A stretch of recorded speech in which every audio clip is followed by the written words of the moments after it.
और किसी ने देख नहीं पाया।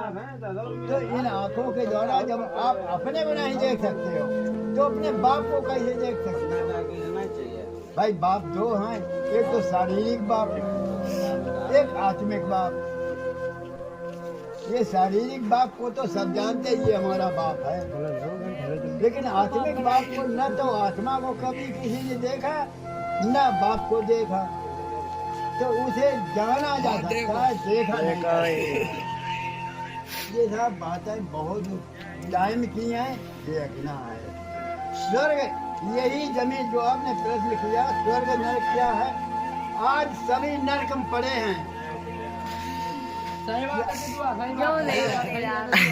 जितना तुम्हारे पास खूब पैसा हो, मेरे सोने पर खड़े हो, तब भी नरक में खड़े हो। कलयुग को नरक कहते हैं और सती को, त्रेता को स्वर्ग कहते हैं। स्वर्ग ऊपर नहीं है, त्रेता यही क्षीर सागर है जो कथाओं ने सुना होगा। कालीदाह बन गया, कालीदाह में ही कृष्ण जो है कूदे थे, कालीदाह में जो कूदे थे। तो ये संसार में कृष्ण उसे कहते हैं जिसके तन का आधार लेते हैं परमात्मा। उसका ये लास्ट जन्म है, और लास्ट जन्म के बाद जब उसे फिर जन्म मिलेगा तब वो है कृष्ण नाम पड़ेगा उसका। और जब कृष्ण की अवस्था, ये बहुत संक्षेप की बात है, विस्तार बहुत बड़ा है। और कृष्ण की अवस्था जब 20 वर्ष की हो जाएगी तब वो राज सिंहासन पर बैठेंगे, तब लक्ष्मी और नारायण के नाम से गद्दी चलेगी। अब तो कल की अवतार होने वालों है, अब तो कल की अवतार होने वालों है ना। हाँ, तो कलयुग में ही तो परमात्मा का अवतार होता है, तो उनको नाम कृष्ण जन्म नहीं होता है, परमात्मा का अवतार होता है। जन्म नहीं, अवतार उसे कहते हैं किसी शरीर का आश्रय लेकर के अपने बात करना, उसे अवतरित कहते हैं। जन्म उसे कहते हैं जो ये 5 तत्व का शरीर लेकर के आता है।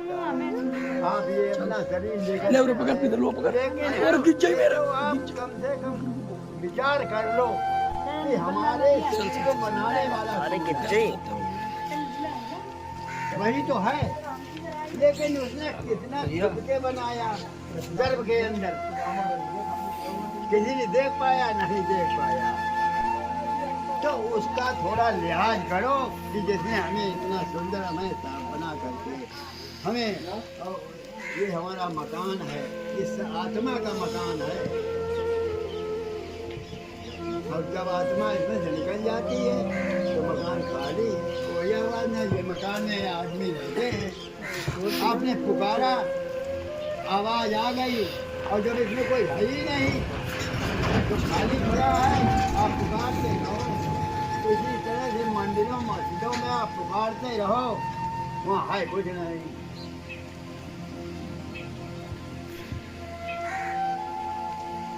लेकिन एक चीज भी है कि पुकारना भी बहुत कंपलसरी है। एक जन्म में भगवान नहीं मिलता है, जैसे एक साल में या एक दिन में सारी पढ़ाई आप नहीं पढ़ सकते हो, इसी तरह से भगवान एक जन्म में नहीं दिन की तपस्या से नहीं मिलता है। उसके लिए हमें बहुत जन्मों तक तपस्या करनी पड़ती है, 63 जन्म तपस्या करनी पड़ती है, 2500 वर्ष तपस्या करनी पड़ती है, और 2500 सर्कुलर जन्म बाई जन्म तपस्या करनी पड़ती है, तब अंतिम जन्म में परमात्मा को उसको मिलता है। तो वे जो काम थोड़े करते हुए वे तो सन्यासी बन जाते फिर। बेटा अपनो समय दिन काट सकता है। सन्यास किससे लेना है? मोह माया से। मोह माया से, हाँ, घर से नहीं। घर से भी, लेकिन वे लोग घर से सन्यास ले लेते हैं। हाँ, घर से भी ले। तब जाओ आदमी जानते हैं घर बार सब छोड़ दो, लेकिन घर शरीर से छोड़ दिया, मन तो मन से नहीं छोड़ो। बैठे उन गंगा किनारे और मन पहुँच गो घरे, कि जाने लड़का बच्चा का छोए हमारी घर की कौन दशा होए हमारे खेत में का हो सोए या फलाने रिश्तेदार कैसे होए दुनिया के